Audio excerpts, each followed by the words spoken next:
Salut, c'est Maxence, bienvenue dans cette nouvelle vidéo, je suis très heureux de te retrouver aujourd'hui. Dans cette vidéo, on va voir ensemble les points essentiels à vérifier lorsque tu souhaites investir à l'étranger.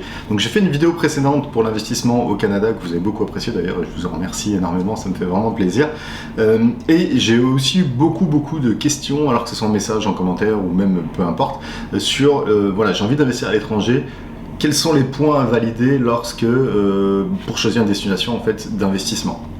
Donc c'est vrai que ça se fait de plus en plus d'investir à l'étranger. Alors il y en a qui investissent aux États-Unis, moi personnellement j'ai investi aux États-Unis, au Canada. Il y en a qui investissent au Mexique, à Bali, en Europe de l'Est, à Malte ou Portugal ou peu importe. Donc oui, ça c'est propre à chacun également. Et moi l'idée de ça c'était vraiment de te donner un petit peu tous mes critères que j'analyse lorsque je souhaite investir à l'étranger.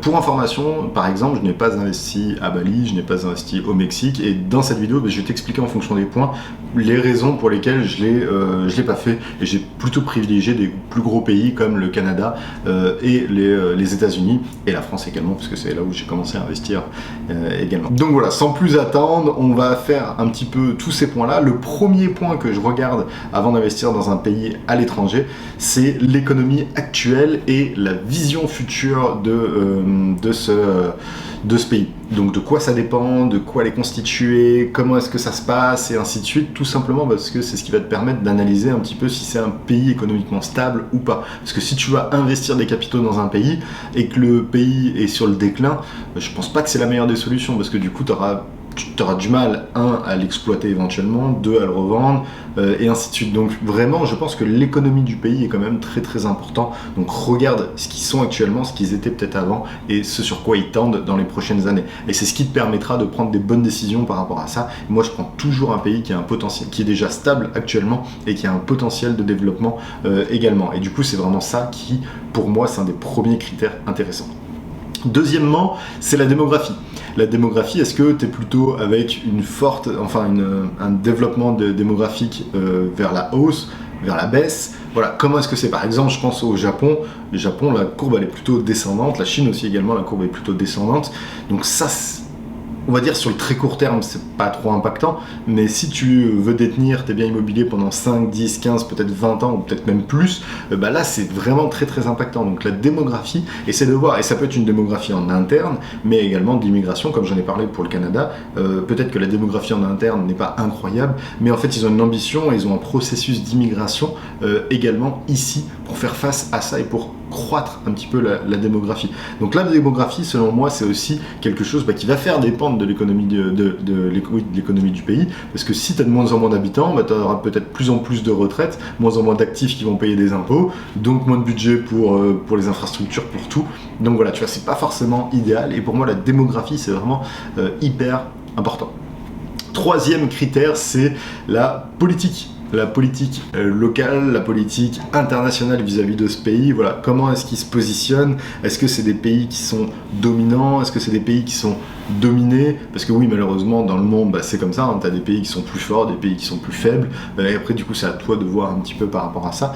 Mais ça, je pense que la politique locale c'est vraiment très important, et moi je privilégie des pays qui sont quand même politiquement stable également, mais aussi qui soit quand même puissant à l'échelle internationale, parce que du coup ça dépend également de ça. Donc n'hésite pas à regarder ça, et n'hésite pas aussi à voir un peu la tournure que ça prend, la vision sur le long terme ou autre. Je sais que moi par exemple là, actuellement au Canada, je trouve ça plutôt intéressante, la politique, comme je te l'avais expliqué dans la vidéo sur le Canada, sur l'investissement au Canada. Je trouve ça intéressant qu'il y ait un gouvernement national et un gouvernement par province, notamment le Québec, l'Ontario et ainsi de suite, mais du coup je trouve ça plutôt intéressant. Donc voilà, après à toi d'être confortable avec la politique actuelle du pays, la politique future, et ça je pense que ça peut être assez intéressant. Quatrième critère que je regarde, c'est vraiment le droit immobilier.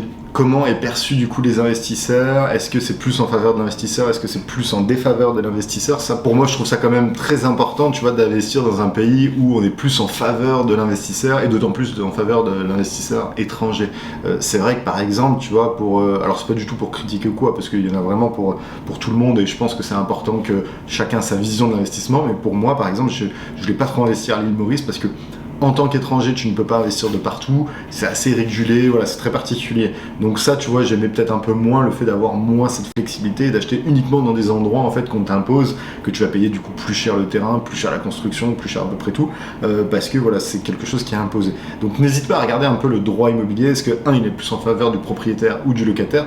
États-Unis, Canada, c'est clairement plus en faveur du propriétaire. France, on va dire, c'est peut-être un peu plus en faveur du locataire, donc voilà, c'est ce qui permet aussi une diversification à ce niveau-là. Mais je pense que c'est quand même assez important de voir comment toi tu te situes en tant qu'investisseur et surtout en tant qu'investisseur étranger. Cinquième critère que je prends en compte, c'est la devise. Est-ce que la devise est stable? Est-ce que la devise est forte? Typiquement, je n'investis pas forcément à Bali, premièrement, ou des pays, par exemple, des plus petits pays comme ça, parce que la devise, en fait, est trop fluctuante. Un truc tout bête, là, si tu prends la livre turque s'est écrasée, donc ça veut dire que oui, tu pouvais peut-être faire des bonnes affaires en investissant en Turquie, mais si aujourd'hui tu dois vendre et récupérer ton argent et le remettre en euros, ton bien beau performer intrinsèquement parlant, la devise est tellement down que finalement tu pourras très peu récupérer tes billes. Donc je pense que la devise, c'est d'autant plus important. Moi, c'est ce qui m'a permis de faire des très bons gains aussi grâce aux États-Unis, parce que j'ai acheté avec mes euros des biens en dollars, donc finalement j'avais des biens en dollars, et ces biens-là se sont valorisés juste avec la devise en fait. Là, on a pris peut-être plus de 20% en l'espace de quelques années, donc c'est énorme, et ça, je te parle juste au niveau de la devise. Donc la devise, je pense que c'est quand même intéressant. C'est pour ça que je m'intéresse beaucoup aux États-Unis et au Canada, dollar US, dollar canadien, et euros, on va dire, je pense que là on est plutôt pas mal. Le franc suisse aussi est assez intéressant, je pense, comme monnaie, mais bon, on va essayer d'investir en Suisse, ça c'est autre chose. Mais voilà, je pense que la devise rentre vraiment dans l'équation lorsque tu veux investir à l'étranger, parce que, comme je te dis, tu peux avoir un bien qui performe énormément en lui-même, mais si la devise s'écrase, malheureusement, c'est pas très rentable au bout du compte. Donc, faire attention à ça. Sixièmement, c'est la détention du bien. Est-ce que le bien est ta vie ou pas? Est-ce que tu l'as, est un espèce de bail amphithéotique ou appelé différemment en fonction des pays? Je pense par exemple à Londres, tu as certaines terres qui appartiennent à la royauté, donc toi tu as des baux de X années. Et d'ailleurs, pour l'anecdote, j'avais un ami qui s'était spécialisé sur acheter des biens où leur baux arrivait à expiration à moins de 25 ans, et il rachetait des années et il les revendait avec des plus-values. Bref, donc tu vois, tu as quand même des solutions, et c'est pour ça que je te dis, intéresse-toi au pays, et je te dis pas que c'est bien ou que c'est pas bien, je te dis juste moi ce que je fais et les décisions que j'ai prises. Mais je crois qu'à Bali, par exemple, tu peux avoir une durée de détention qu'un certain nombre d'années. Enfin voilà, tu as certains pays comme ça où tu n'es pas pleinement propriétaire de ton terrain, et ça doit rentrer dans l'équation sur la rentabilité même du bien. Et c'est pour ça notamment qu'à Bali, tu as une rentabilité locative qui est très élevée. Donc beaucoup de personnes alpaguent les investisseurs grâce à ça, en disant regarde combien tu vas gagner, c'est une renta incroyable. Oui, mais sache aussi que ton bien, à la fin, la personne devra peut-être le récupérer, ou tu devras racheter des années, ça dépend vraiment des pays. Mais ça, il faut faire quand même attention. Est-ce que tu détiens le terrain même? Moi, je sais qu'aux États-Unis, au Canada, c'est le cas. En France, c'est le cas également. Et même d'ailleurs en France, je sais que, par exemple, Lyon, parce que je suis originaire de Lyon, les hospices civils de Lyon ont un certain terrain avec un bail amphithéotique. Même si dans l'absolu, il n'y avait jamais eu de problème, c'est un risque, c'est un risque. Donc voilà, toujours faire attention à ça, et surtout de faire tes projections en partant de ce principe-là, et si tu souhaites quand même le faire, ce qu'il n'y a aucun problème à ce niveau-là. Septièmement, c'est la clientèle ciblée. Toujours pareil, quand tu pars sur des pays où ta clientèle est 100% touristique, je pense au Mexique, Thaïlande, Bali, Maurice, bref, peu importe, c'est quand même une part de risque. Pourquoi? Parce qu'on l'a vu, Covid, typiquement, boum, shutdown, tout est fermé, t'as plus de touristes. Alors tu peux avoir un peu de tourisme en interne, et encore, ça dépend vraiment des pays. T'as des politiques, je vois par exemple en Thaïlande, j'y suis allé directement dès qu'ils ont réouvert, pendant à peu près un mois et demi, en road trip, tout ça, et dès qu'ils ont réouvert les frontières, les trois quarts des villes, des magasins, tout était fermé, les hôtels, ils ont galéré comme jamais, et les propriétaires, ils revendaient leurs propriétés extrêmement pas cher, parce que voilà, t'as des charges, t'as des frais, t'as des taxes à payer chaque année, et du coup ça te coûte vraiment très cher. Donc fais, je pense, attention, ou du moins toujours pareil, prends-le dans ta réflexion globale et dans ton business plan global, la clientèle que tu vas cibler. Si tu fais full touriste, il faut que ça soit très rentable, et surtout il faut au minimum qu'il y ait un tourisme en interne qui peuvent s'intéresser à ça. Je pense par exemple au Canada, tu peux t'intéresser au Canada full touriste, parce que tu sais que tu as des Canadiens qui voyagent que au Canada, parce qu'ils ont que 2 semaines de congé par an par exemple. Donc voilà, Important à ce niveau-là, la clientèle que tu cibles et vraiment essayer de voir. Moi, par exemple, j'investis aux États-Unis pour des Américains qui bossent aux États-Unis là où ils habitent. Canada, exactement pareil. Comme ça, je trouve que c'est peut-être plus sûr. Alors oui, la rentabilité est peut-être plus faible, et encore, hein, il y a quand même des rentabilités qui sont quand même très intéressantes, notamment aux États-Unis. Mais voilà, c'est à prendre en compte. Les rentabilités sont peut-être plus faibles, mais tu as une stabilité que tu ne retrouveras pas forcément dans l'autre. Toujours pareil, vers quoi tu as envie de tendre, et fais ton choix par rapport à ça. 8e point, la vision court, moyen, long terme, et ça va découler tout un tas de choses aussi. Est-ce que tu veux ce bien pendant 5 ans et tu revends? Ok. Est-ce que tu veux ce bien pendant très longtemps? Et en fait, ça va. Tu vois, typiquement, si tu prends un bien et que tu dis je veux le léguer à mes enfants, mais que tu es par exemple investi à Bali et que le bien tu dois au bout de 25 ans, je sais plus combien d'années c'est, recéder ça, bah ça rentre pas du tout en compte. Si tu investis dans un pays qui est en train de descendre et que ton objectif c'est vraiment très long terme, bah, c'est pas bon non plus. Donc tu vois, par contre, ça peut être du très court terme où tu achètes un terrain, tu fais construire, tu revends. Bah là tu peux te permettre d'aller dans un pays où la monnaie est peut-être un peu plus instable, où c'est peut-être plus axé sur du tourisme, ou autre. Donc c'est vraiment, moi c'est quelque chose que je me dis, ma vision c'est vraiment long terme, donc qu'est-ce que je fais? Bon, je vais investir dans un pays pour une clientèle locale qui travaille en local avec une monnaie qui est assez puissante, avec une politique qui est puissante, voilà. Tout ça en découle en fait des autres points également, mais je pense que c'est intéressant de travailler sur ta vision. Et typiquement, tu vas pas aller dans un endroit où tu as un très fort impôt sur la plus-value si tu as envie de faire des projets en court terme, sauf si c'est extrêmement rentable, mais même c'est quand même dommage de donner une grosse partie en termes d'impôts, en sachant que tu peux peut-être aller ailleurs et optimiser tout ça. Donc vraiment, ça, la vision, je pense que c'est hyper important. Ça permet de rebondir sur la 9e raison qui est la fiscalité. Renseigne-toi toujours sur la fiscalité, renseigne-toi auprès de partenaires locaux, pas forcément, parce que des fois moi je me méfie entre les personnes qui sont en France et qui vont te donner des conseils sur l'étranger et la fiscalité. Non, va en local ou essaie d'échanger avec des personnes qui sont vraiment en local et essaie de comprendre vraiment la fiscalité pour que ça soit intéressant. Moi j'ai choisi par exemple les pays que je t'avais dit, par rapport à ça notamment, pour que ça soit pas forcément un paradis fiscal, hein, mais pas que ce soit abusé non plus, que ce soit assez simple, que ce soit pas trop coûteux ou autre, mais la fiscalité rentre vraiment en compte parce que le but c'est pas combien tu génères, c'est combien il te reste à la fin, et du coup la fiscalité peut dans certains cas prendre une grosse partie de ce qui te reste à la fin, donc voilà. Plus tu peux optimiser ça, mieux c'est. 10e conseil, un conseil d'ailleurs que j'avais revu, enfin que personne m'avait dit, mais c'est quelque chose qui vient en fait au fur et à mesure, et notamment m'y intéressant beaucoup, c'est la météo locale. Pourquoi? Parce qu'en fait ça va impacter directement sur la pérennité de ton bien, sur l'entretien que tu devras faire, sur les coûts que tu pourras avoir. Par exemple, là en l'occurrence aux États-Unis malheureusement il y a eu un énorme cyclone sur la côte ouest de la Floride, et d'ailleurs c'était un endroit que j'avais commencé à regarder un petit peu Port Charlotte, tout ça pour investir. Et en fait, typiquement tu as une tornade qui te passe dessus, alors au pire, elle est rasée et là c'est problématique, mais voilà, tu as toujours, même si elle n'est pas rasée, ton bien, il peut avoir eu du mal. Si tu es dans un endroit où c'est très humide, très chaud, très salé par exemple, tu sais que tu auras un budget d'entretien qui sera plus élevé, et c'est à prendre en compte aussi dans tes coûts, parce que même si tu achètes une maison neuve au bord de la plage, tu sais qu'elle aura toujours tendance à un peu plus s'abîmer plus vite à cause de la corrosité que tu peux retrouver dans l'eau salée en fait.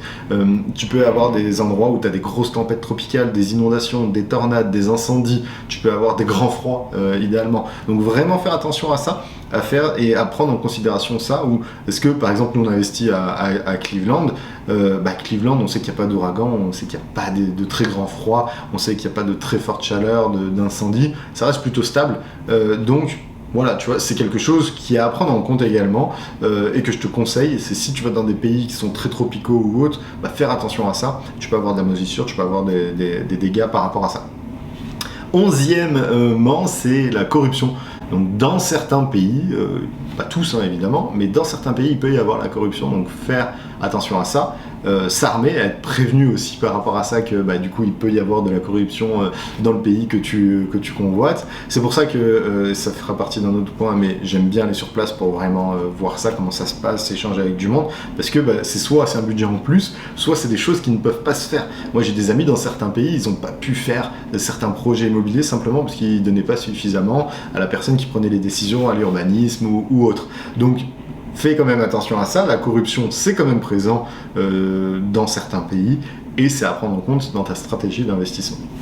12e point à voir, c'est le système bancaire local. C'est pas pour rien que je suis parti aux États-Unis ou au Canada également pour investir, et même en France. C'est parce que les systèmes bancaires ici, en local à chaque fois, sont intéressants. Il y a un potentiel, il y a des choses qui sont intéressantes. Dubaï, par exemple, j'ai jamais investi parce que le système bancaire, par rapport à l'investissement immobilier, je parle, n'était pas favorable à ça. Notamment par rapport au fait qu'il y avait trop de volatilité dans l'immobilier, et ça se base aussi par rapport à ça. Donc je pense que si tu as envie de développer un patrimoine immobilier et de pas forcément juste placer ton argent, du coup je pense que le système bancaire c'est quand même intéressant parce que c'est ce qui te permettra d'avoir un effet de levier, et c'est aussi des indicateurs qui te permettront de voir un petit peu comment, parce qu'en fait les banques, leur but c'est de ne pas prendre de risques. Donc si elles te financent, c'est qu'elles-mêmes ont estimé qu'il n'y avait pas trop de risques à te financer pour des biens. Donc ça veut dire que si dans certains pays les banques ne financent pas du tout, c'est peut-être qu'il y a des raisons. Peut-être pas, hein, c'est peut-être pas corrélé, mais pour moi je pense qu'il y a quand même des raisons qui sont assez intéressantes. C'est pour ça que je te parlais de Dubaï, parce que c'est vrai que je discutais avec un banquier, il me disait ton bien il peut perdre 10% comme gagner 10%.